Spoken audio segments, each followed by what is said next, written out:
Bonjour Magali, à toi Magali et à tout à l'heure. Merci.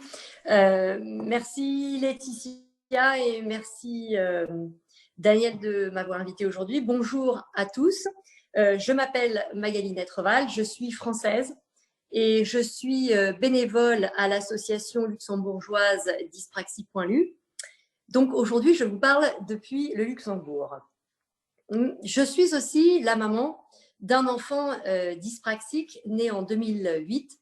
Et aujourd'hui, on me donne l'opportunité d'apporter mon témoignage sur mon expérience, notre expérience avec mon fils, avec l'iPad en classe. Et en tant que volontaire Dyspraxie.lu, bien sûr, je souhaite présenter l'iPad comme un autre outil disponible et très pratique, très intuitif pour les élèves 10 en France. Pour ce faire, je vais d'abord partager mon écran. Donc, après avoir fait tout cela avec toi, Daniel, je pense que ça devrait fonctionner d'ici une seconde. Donc, si je fais ceci, vous devriez voir un écran vert. Lucas a été diagnostiqué pour ses 8 ans. Mon fils Lucas, lui aussi s'appelle Lucas d'ailleurs, très intéressant. Nous avons obtenu un laptop de l'école très rapidement et j'étais très satisfaite. Mais après quelques semaines, j'ai fini par acheter un iPad à mon fils. À ma connaissance, malheureusement, les MDPH ne fournissent pas encore d'iPad. Pourquoi j'ai choisi un iPad? Parce qu'avec l'ordinateur, Lucas ne pouvait pas facilement et rapidement scanner toutes les photocopies et les manuels scolaires en classe. J'ai donc choisi l'iPad à cause de son écran tactile et de la facilité avec laquelle Lucas pouvait prendre une photo, taper ses réponses dessus, copier, coller, sans ciseaux ni colle, et imprimer son travail pour l'institutrice. Tout cela tout seul, sans l'aide de personne, et dès l'âge de 8 ans. Lucas travaille maintenant depuis 4 ans sur son iPad pour toutes ses matières. Il n'a pas de cahier ni de trousse, juste son iPad. Aujourd'hui, au collège, il peut facilement, il est d'ailleurs aussi en 6e, comme ton Lucas, Daniel, il peut aussi facilement travailler sur ses manuels scolaires qui ont été importés dans son iPad grâce à Bookin, et il peut échanger ses documents avec les enseignants et avec leur propre clé USB. Il passe tous ses contrôles avec son iPad et j'espère que nos inspecteurs accepteront de lui laisser passer son bac dessus, maintenant que les tablettes sont autorisées aux aménagements du bac en France. Ceci étant dit, je vais donc commencer à vous montrer comment on utilise Notability. Je vais commencer par vous montrer qu'à bien à gauche, ici, on a des classeurs par matière. Et dans chaque classeur, on a des intercalaires que l'on peut coder par couleur et on peut rajouter des chiffres à l'intérieur et même des petits emojis pour s'amuser et pour bien les repérer. Il faut savoir que Notability est une application standard sur l'iPad. C'est une application qui a été développée pour prendre des notes. Ça n'est pas une application qui a été développée spécifiquement pour les élèves 10. Mais c'est bien dans Notability que l'on va avoir notre cartable numérique. Et voilà, vous allez voir comme cette application me paraît vraiment très claire, très simple et très intuitive à utiliser. Et elle est largement suffisante pour nos élèves 10 en termes de puissance et de fonctionnalité. Tout en haut à droite, je vais créer une note. Et je vais donc maintenant vous montrer comment on travaille avec Notability. J'ai donc créé un document qui est pour l'instant vide et je vais lui donner un nom, nuit des 10, 1 par exemple. Et vous voyez en haut, vous devriez voir les couleurs et les icônes qui se colorient. J'ai différents icônes pour travailler. Je peux écrire du texte, colorier, dessiner, surligner, gommer et ce fameux couper-coller. Et enfin, à droite, j'ai un petit plus qui me permet de faire plusieurs choses. Eh bien, je peux accéder à ma galerie de photos et importer une photo sur laquelle je voudrais travailler maintenant. Ou bien je peux prendre une photo, par exemple une photo du tableau ou bien une photo d'un cahier d'un collègue à côté de moi. Ou bien je peux scanner un document. Je vais donc évidemment scanner un document. Je vais choisir scanner un document, numérisation de document. Je vais, là l'écran bouge un peu parce que je suis obligée de me lever pour scanner ce document ici. Je vais conserver le scan. Je vais l'enregistrer en format PDF. Il va s'afficher sur mon écran. Je vais remettre mon iPad sur son clavier pour pouvoir travailler dessus.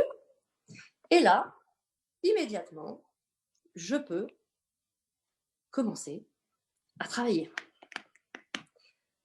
Voilà, donc l'exercice 1, dans ce cas précis, on me demande d'encadrer l'infinitif des verbes qui sont conjugués au futur simple. Je vais choisir le bleu, vous pouvez voir qu'on peut choisir sa couleur. Voilà, si je fais un dessin qui ne me convient pas et que je rate, je peux facilement gommer et recommencer. Je peux également, exercice de souligner, alors je peux souligner en travers comme ceci, ou bien je peux souligner droit, il suffit de maintenir la pression et on peut faire ce qu'on veut de sa ligne. Et enfin, en dessous, je peux effectivement, une fois que j'ai scanné mon document, créer une boîte de texte et écrire les réponses, par exemple, dans des textes à trous, des exercices dans les manuels PDF, par exemple. Et pour Laetitia, qui m'en avait touché un mot, je vais donc vous montrer comment on peut reconnaître l'écriture. Alors, c'est quelque chose que mon fils ne fait jamais. Pardon, je vais prendre en lasso. Parce qu'il est dyspraxique, dysgraphique, comme l'autre petit Lucas. Mais voilà, Laetitia, pour toi spécialement. Et alors, Notability, ils sont très forts là-dessus, puisque c'est pour ça qu'ils ont développé leur application, hein, la reconnaissance de l'écriture manuscrite. Voilà, donc qu'est-ce que je viens de vous montrer? Eh bien, en l'espace d'à peu près 2 minutes, j'ai ouvert Notability, j'ai créé une note, j'ai scanné un document et j'ai travaillé dessus. Et donc, en conclusion, j'ai fait exactement le même travail que les autres, extrêmement rapidement. L'enseignant n'a pas eu besoin d'adapter le document. Et voilà, j'ai fait le même contenu. Alors, la seule chose que le scanner intégré de l'application Notability ne peut pas faire, c'est de relire les instructions du document qu'il a scanné. Il ne reconnaît pas les caractères. Pour ceci, il faut prendre le scanner ou faire la numérisation du document avec une autre application qui s'appelle Prismo. Et vous voyez qu'il y a un appareil photo, c'est la même procédure. Je me lève, je prends la photo, je sauvegarde. Et voilà le document que j'ai préparé précédemment. Et en bas à gauche, je peux exporter ce document en PDF vers Notability. Je vais créer une nouvelle note. Elle n'ira pas dans mes leçons de sciences, mais elle ira bien dans la nuit des 10 et j'importe dans Notability. C'est fait. Donc, je peux fermer Prismo et revenir dans Notability. Voilà ma note qui est apparue juste ici. Donc, je vais l'ouvrir. Et maintenant, avec mon doigt, je peux sélectionner pour me faire lire cet énoncé. Alors, il faut savoir qu'avec Zoom et YouTube, en ayant essayé plusieurs fois, je n'y suis pas arrivée. Mais, c'est-à-dire que vous ne l'entendez pas, mais on trouve toujours des solutions. Chez les 10, voilà l'iPad de mon fils. Il a exactement le même document sur son iPad. Chez lui, c'est en anglais. Chez nous, ça dit prononcer. Chez lui, ça dit speak. Et écoutez bien. Pour chaque verbe conjugué au futur simple, encadre le verbe à l'infinitif. Voilà. Et donc, je peux, comme tout à l'heure, comme je vous l'ai montré, faire certaines choses, dessiner, entourer. Donc, la conclusion, c'est quoi? C'est que en scannant, en partant et en scannant avec Prismo et en important dans Notability, Notability peut lire le texte pour les enfants qui en auront besoin. Pardon. Voilà, donc ça, c'est pour tout ce qui est matière non maths. Alors, je souhaite vous montrer également qu'évidemment, le mieux, comme disait la maman de Lucas, c'est d'obtenir des documents PDF directement plutôt que d'avoir à scanner, sinon on perd un temps fou. Donc, par exemple, là, en français, si on obtient un document comme celui-là, il a déjà été préparé dans Word probablement et envoyé aux enfants comme mon petit Lucas sous format PDF. Et donc, vous voyez, je peux prononcer le texte, je peux lire ce texte, enfin pas à travers Zoom et YouTube. Hein. De la même manière, ce que je souhaite vous montrer, c'est qu'on n'est pas obligé de scanner un document dans Notability. On peut tout simplement créer une note et puis écrire du texte, faire une rédaction. Donc, par exemple, ici, blablabla, blabla. Hein, d'accord? Donc, ça, c'est un texte que mon fils, par exemple, a écrit hein, et que j'ai corrigé d'ailleurs en orange et en jaune, si vous voulez bien voir. Alors, vous voyez qu'on peut aussi définir les couleurs derrière pour les enfants qui auraient des préférences de background de documents. Voilà. Maintenant, je souhaiterais vous montrer quelque chose qui me paraît vraiment très, très intéressant pour les enfants dyspraxiques en école primaire. C'est ce fameux copier-coller. Donc, par exemple, ici, un document, excusez-moi en anglais, qui nous demande de mettre dans l'ordre comment le sang circule dans le corps. Eh bien, avec l'outil couper, je peux saisir une zone et tout simplement la coller. Alors, je vais reprendre mon outil sous forme rectangulaire, c'est plus simple. Et voilà, et je prends le deuxième rectangle, je le colle et je le colle. Voilà. Hop. Si je ne suis pas contente de mon cadrage, je peux faire plus propre, je peux mettre voilà, un plus petit, et puis je peux déplacer et bien aligner. Mais tout ça pour vous montrer que en l'espace de quelques secondes, je n'ai plus eu besoin de mes ciseaux ni de mon tube de colle et je fais un travail propre dont je suis fière et que je peux rendre à l'enseignant sur une clé USB si nécessaire. Ça me paraît très important et ça a été très important pour mon fils. Passons maintenant aux maths. Alors, on va commencer par des maths de base et vous allez reconnaître, je pense, les abacs du cartable fantastique que je suis allée chercher en ligne parce qu'on peut donc télécharger des documents PDF d'Internet et puis les faire rentrer dans Notability, surtout s'ils existent déjà. Et là, eh bien, tout simplement, on va créer une boîte de texte. Et alors, je vais écrire plus gros ici en bas, parce que comme ça, vous pourrez tous voir. Et on va calculer, hein, puisque c'est ce qu'on nous demande de faire en classe. Donc, on va le faire, on va calculer. Donc, voilà, j'écris 9. Et puis alors, ce qu'on peut faire, il y a beaucoup de gens qui vont nous dire que ce n'est pas du tout une bonne idée pour les élèves dyspraxiques, mais en fait, en maths, on s'aperçoit qu'ils gagnent beaucoup de temps à écrire avec le stylet. Alors, ça va durer qu'un temps, parce qu'à un moment donné, ils vont devoir écrire des maths beaucoup plus complexes. Mais pour l'école primaire, c'est vraiment quelque chose qui est tout à fait acceptable de mon point de vue. Mon enfant le fait encore en 6e. Donc, quand ça deviendra plus complexe, il apprendra à écrire les maths avec une application différente et il insérera dans Notability tous ces calculs. Je vous montrerai tout ça un peu plus tard. Voilà, donc ça, ce sont les abacs du cartable fantastique. Je souhaite vous montrer maintenant un petit test de maths qui a été donné à mon fils sous format PDF avec une clé USB. Donc, il l'a mis dans son iPad et il a ouvert le document dans Notability et il a tout simplement fait ses exercices. Donc, on voit bien ici qu'il a tapé une zone de texte. On voit ici qu'il a utilisé son stylet pour tracer des axes dans le plan cartésien et positionner ses points. Tout ce qui est bleu, ce sont ses réponses. J'aime bien mettre les réponses en bleu, comme ça l'enseignant voit bien. Ici, il a même fait une petite division vite fait pour vérifier ses facteurs. Ici, il utilise le stylet pour répondre et pour entourer.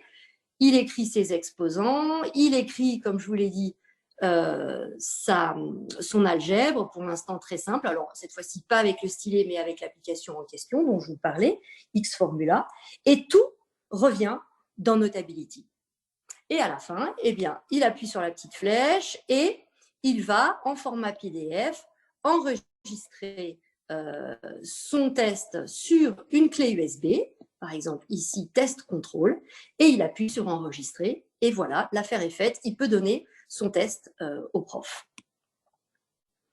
Maintenant, je souhaiterais vous montrer des maths qu'on peut faire dans le manuel scolaire. Donc, je voudrais vous montrer que l'on peut... Je suis un peu en retard, Daniel, je m'aperçois. Je peux vous montrer qu'on peut écrire des maths dans le manuel scolaire, si c'est ce qu'on nous demande. On peut évidemment faire relire le manuel scolaire par l'iPad. On peut écrire des fonctions. Et alors, celui-là, j'aime beaucoup. On peut copier un tableau de conversion du cartable fantastique en copie d'écran dans le manuel scolaire et on peut écrire tout simplement ses maths et son petit brouillon là et ensuite ici compléter l'exercice 1 qu'on nous demande de compléter. Voilà, je vais passer sur la géométrie parce qu'on n'aura pas le temps, mais je souhaitais vous montrer comment on pouvait mesurer des angles ici dans une autre application et copier, en faisant une copie d'écran, copier-coller le travail dans le manuel scolaire. Comme ça, quand on révise, on peut tout réviser et tout le travail dans notre habilité. Mais je vais passer, je ferai un vidéo tutoriel à ce propos.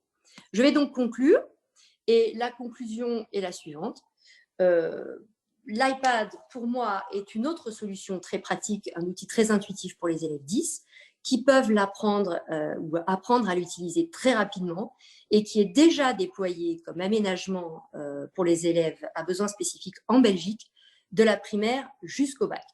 Aujourd'hui, il n'est pas distribué par les MDPH, mais il devrait être autorisé au bac, puisque le mot tablette est apparu récemment dans l'aménagement au bac numéro MH413.